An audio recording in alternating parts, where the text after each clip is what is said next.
Hello everybody, welcome back to Living Life with Lauren. This is my second video and we shall see how this one goes. So don't forget to subscribe down below and smash that like button. Anyways, so today I figured we talk about some church nerds because today is Sunday, aka football Sunday. I'm a huge Colts fan, even though they're not doing too well, and Andrew Luck has only thrown like 4 touchdowns at the beginning of the season, but it's fine. But you know, it's not just football Sunday, it's the Sabbath day. So I figured today I'd be sharing some of my church notes with you. So, let's go ahead and get started. Okay, anyways, so I don't know if you know, but I live in Florida and I go to 2 different churches. One is called Life Point Church in New Tampa, and my family was one of the, basically the founding members of that church. Went to that church majority of my whole life, but you know, I grew to a certain age because I'm in college now. I grew to a certain age when I feel like I couldn't relate to a lot of other people, so the search began. Hence where the story is going to take place. I now go to Idlewild. I am a lead welcome team leader there. It has changed my life. I have met so many amazing people. I found so many different walks of life that you would have never even met before that all share one common ground of Jesus. That's why every single day I wake up and I say to myself, today is the glorious day to be in God's glorious graces, because you know, you're awake because of him. Today is a great day to have a new start to a new day, and there's something else I was going to say, but I can't remember. Oh yeah, but I know sometimes life can kind of be down a little bit, and I know it's very easy to, you know, just get down in your sorrows, but I want you to pause this video. No, but I want you to pause this video and think of one good thing that happened to you today, because I guarantee you did. Even if it didn't, it did, because if you're watching this video, you're awake, and that's something to be thankful for. So I'm gonna go ahead and open up my Idlewild journal. I carry this with me everywhere I go, along with my Bible. Handy Bible. I throw it in my purse everywhere I go. Anyways, almost said it in gum. Sorry. Okay. Anyways, so today at Idlewild, we're starting our it's global something. Anyways, it has to do with you know, starting on missions and global acceptance and basically the overall spreading of God. And we had a guest speaker today, so I thought he definitely gave some good, you know, some good notes that kind of threw me off a little bit. So I guess the overall theme today was, can God really use me? And I know sometimes you're just like, you know, I don't mean anything, you know, I only have a few friends, or I only talk to my dog, because dude, same. But anyways, no, like sometimes you ever wonder, what's my purpose here? What am I meant to do in this situation? And any moment you have should be a moment to share the gospel with someone, whether it's in a friendly conversation or whether it's, you know, in an intense situation. I mean, I understand it can get a little tricky when you're at work or at school. Trust me, I know. I'm a full-time student. I work part-time. Depends on the day. I work different jobs, different days, you know. Girl, boy, I get you. But, you know, God created us all to have a purpose, and sometimes we have to wonder, like, what did God make us for? Why? What is our purpose for the situation? One of my favorite sayings is, don't change your circumstance, change your attitude. Something might stink and something might completely ruin your day, or something could be amazing, and you wonder, like, oh, why is this happening? But I don't know about you guys, when something really good is happening, and it might be really easy to just kind of forget God in that situation, but you have to realize that God put all situations together for you if you're following the right plan, and hopefully you are. If you're not, you know, get involved in a good church. But like I said, I'm not trying to press you. I'm not trying to brainwash you or whatever. I'm just here to share my thoughts on today's sermon. But basically, can God really use me? Don't be afraid to reach others because you're no one, because you're someone to Jesus. Any day, any time of day is any time you can, preach the gospel. Whether it's, casually in the drive-thru and be like, hey, God bless you, sir, for giving me extra fries. Because, that is a real blessing right there. But, I joke around a lot, but, this is something that, we all wonder. Like, I wonder. We have this huge event called Pack the House, because I'm in the college ministry, and we have this huge, event coming up called Pack the House, and, we're encouraging to bring, 5 or 6 different people. We're gonna rally together. We basically want standing space in our sanctuary. We want everyone to come, whether you're a believer, whether you're not, whether you're just there for free food, which if it's free is for me, I get it. But, sometimes you're just like, I don't really know. Oh, I'm just gonna get rejected. They're not gonna want to come, or, they're just gonna judge me. Trust me, I understand first glance. I understand. I would like to say when I grew up in a not so Christian environment. My home was very Christian affiliated, but your home's only this little piece in this huge community. My community didn't really accept Jesus that well. We lived in a very blessed community, which can kind of, throw Jesus in the back of the mind. Oh, I don't need you. I'm too good for you, blah, blah, blah, blah, blah. But I'm very hesitant on who I invite in spiritually.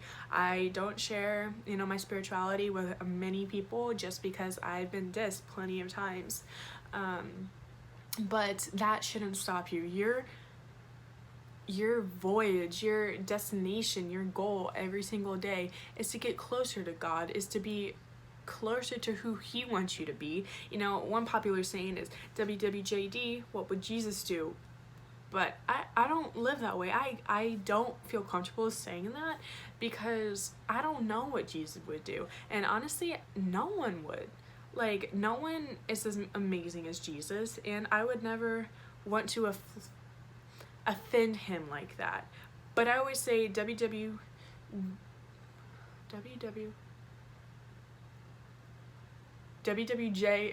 WMD, something like that. Anyways, I say it the whole word in my head. But what would Jesus want me to do? Yes, it might be uncomfortable for you to go say hi to that person or witness to them or anything. But that's what Jesus would want you to do. And sometimes, you need a little kick in the keister to go and do a lot of things in life. But, I always find that the things that you don't want to do end up bettering you in the long run. So anyways, we basically talked about today how you should always wear Christianity with a badge of honor, whether you're a newfound Christian, whether you're, experiencing it for the first time, whether you've, lived the life over 80 plus years, even if you just open the Bible and you read one measly word, maybe even highlight it in red because it'll stick out a little bit more than all the others. But you should always wear what you do with a badge of honor. I am a huge Christian. I wear that like a badge of honor, but sometimes it can be a little discouraging from the outside world, from the outside thoughts. So he basically goes on and talks about how, some of the biggest movements of Christianity aren't from, famous people, aren't from the disciples. Yes, they're important. They did amazing things, but they're from the no ones. You want to be like them. You want to be like the people in the background who don't do it for the fame and the fortune. They do it strictly for the glory of God. So 4 things we should know about them, the people that spread His word, just because of His pure love for them and their love for Him. There we go. Is that they took God's mission personally. They said, you know what, I'm putting it on my heart. This is what I want to do. This is where I want to go. And this is the world that I want to live in. They went out, and as much as it was uncomfortable, as much as they were prosecuted, they went out and they took it personally because they knew what a life without Jesus is like, and I guarantee none of us would want to. And you know, even if you're not a Christian, even if you're just like here and saying, what is this girl on right now? You know what? That's totally fine. You're welcome here. If you feel uncomfortable under any circumstance, please click away. You will not offend me. But just know that I'm praying for you. I'm praying for every one of you. But anyways, another thing is have gospel conversations. You know, one of my favorite sayings that he actually talked about today was, where is it? Oh yeah, preach the gospel, and if necessary, use words. Live a life of Christianity. Live a life of walking forward and being that strength in the world. You know, you always want someone to, you know, walk up to you and say, you know, there's something different about her, or there's something unique about him that he does.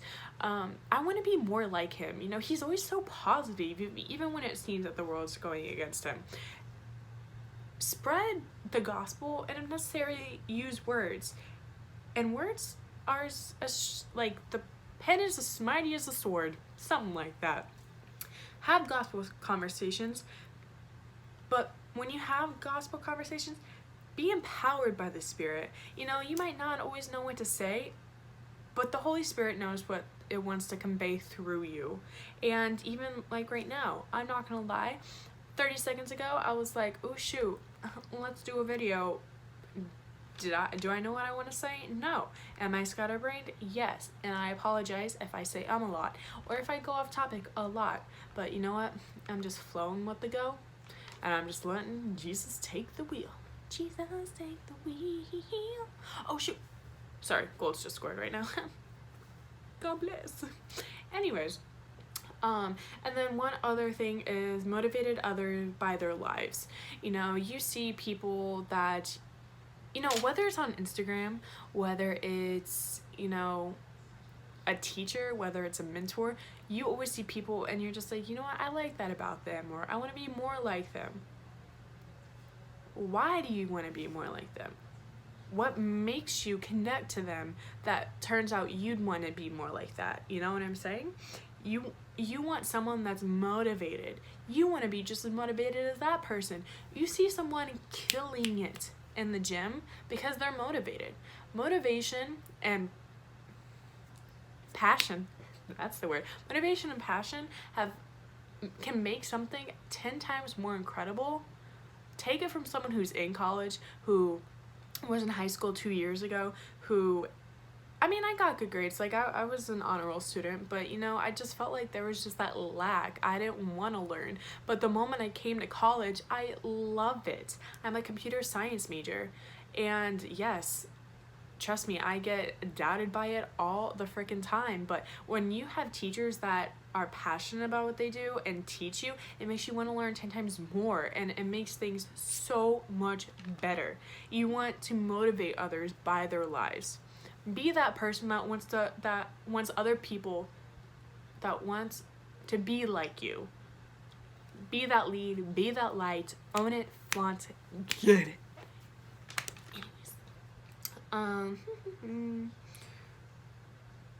and just because you can go to a church, you can go to a Bible study, you can just be going to coffee. I do not know. It doesn't even have to be a gospel conversation, but, you know, God's everywhere. He's 3 in 1.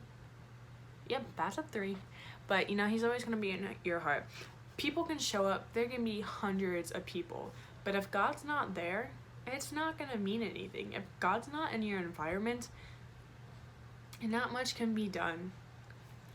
The hand of the Lord,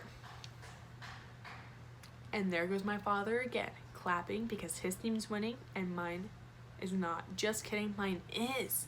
I haven't been able to say that in a long time. I love you, Colts, but like, you kind of let me down, or you were let me down, but like, that's okay. Anyways, back to notes. No, the hand of the Lord was with them. The hand of the Lord continues to be over them. You might not know where you're going in life. Heck, I don't even know where I'm going in life.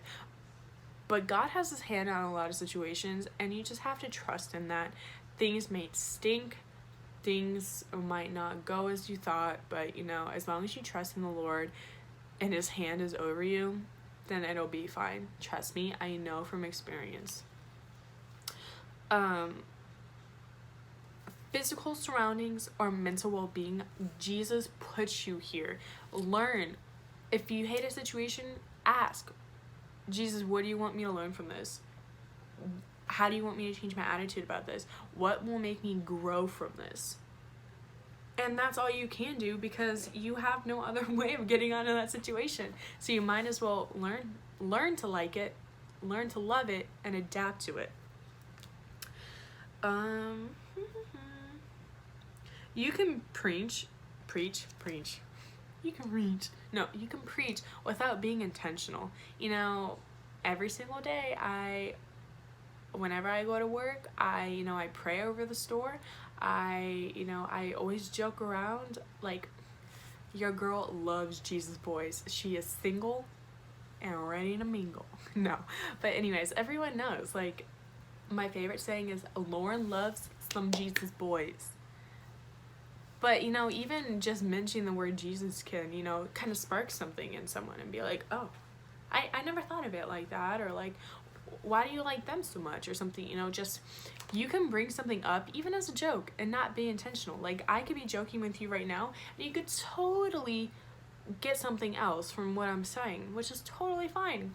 If you got it, run with it. And more can happen within 5 minutes of God's hand than 50 years of man's work. And if that doesn't speak mountains to you, then I don't know what does. Because have you ever tried at something so unbelievably hard, and take a test, for example, you study and you study and you study and you study, and now that I'm in college, I have tons of friends who are like becoming nurses or other professions that have to take all these entrance exams, and it might not work out the first time, or it might not work out the second time when you study and you study and you study, but that one time it just all clicks and you pass, or that one time it clicks and you're like, maybe this isn't for me, and it leads you into a better direction.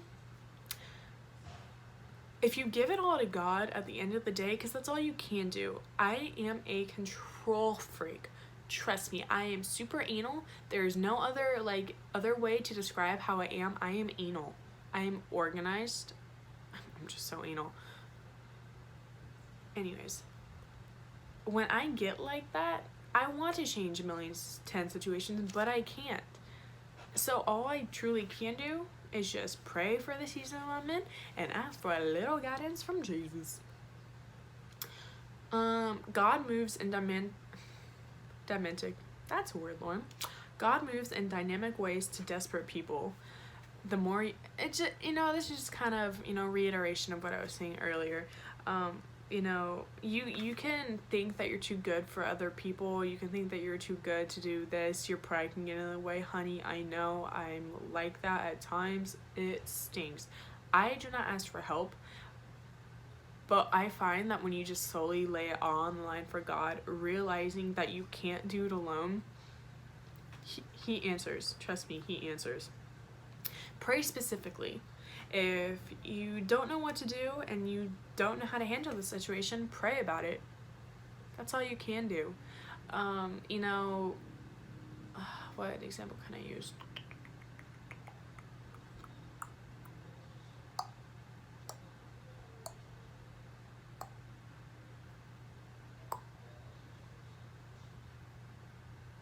Okay, this is gonna be kind of a strange example, but like, if you know who I am, then you know how much it like really helps me.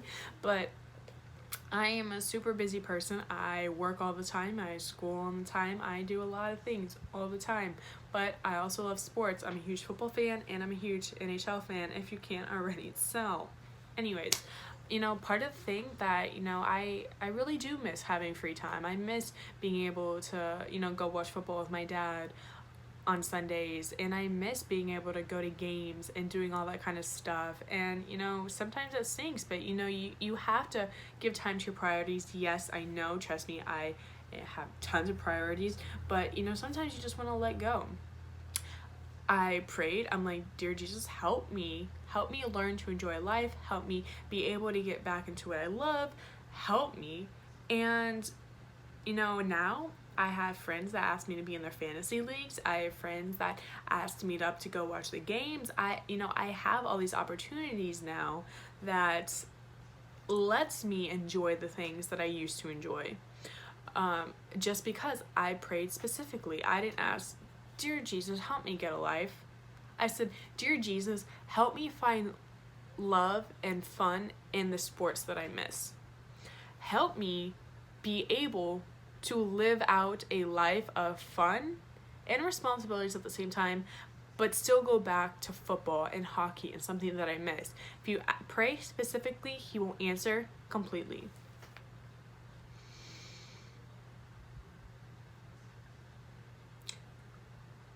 Ride the wave of Jesus' hand, and most importantly, be desperate for God and for his power. That's all I could say. Honestly, I mean, the majority of this conversation today was supposed to be how can Jesus use you, but at the end of the day, how can Jesus use you? You need to find that out by being desperate for him. And that's really all I can say, because, you know, when you're desperate, you do desperate things. Sorry, that was my dog. I love her, but she just tears apart my door. Anyways, no, but when you're desperate people will do desperate things and get outcomes. If you really want something to happen, pray about it. If you want something to go through, work for it. You can only work as hard as you can until you realize that nothing's out of your control. Everything's out of your control. There we go. Everything's out of your control. Until you give it to Jesus, you don't know what could happen. You could have a plan for yourself, and then Jesus can be laughing at your booty down here and be like, honey, you think that's what you're supposed to do? You is wrong. And then totally surprise you with something else. So, that's just kind of the conclusion of what I have to say today. And I just want to say, if you actually stayed through this, God bless you, because this is my first real video, and I just want to thank you for staying in, because, you know, this is also personal to me, you know. There are times I'm not put together at all, like literally at all. I just had a mental breakdown like 20 minutes before, but it's fine, because at the end of the day, you can't do anything besides give it to God. So I think that's really pretty much all I had to say. And I just want to say, if you have any questions, comments, or, you know, any better ways, you know, that like help you stay closer to God, or if you have any questions, I love to answer questions. Comment below. If you comment below the good thing that happened to you today, you know what, I want to hear it. I want to hear it, because something good that happens to you makes me happy, because we need to root for each other's successes in life. And that's all I'm going to say. So I'm going to go ahead and end with a quick prayer. And I'm going to say, dear Jesus, I want to say thank you so much for giving me this opportunity to witness to these people. I want to put my heart and my soul into all that you say, and I want the Holy Spirit to move through me. I want to be able to bless some people just the way that you blessed me, and maybe hopefully move through you through other ways that other people might not get. Maybe I said something differently. Maybe I said something that everyone completely hated, but that's fine, because as long as there's one person out there, I want you to know that you're that one person. Jesus is always looking out for you no matter what. I pray for you. I pray for all the outcomes and things that you have to do this week and for the rest of your life. And I even pray over the internet, because God knows, you know, that we all need it. So I just want to say thank you so much, and amen. And I just want to say thank you so much for staying and watching this video. I hope that maybe I said something that kind of helped you out a little bit, and I hope you guys have a blessed day. See you later.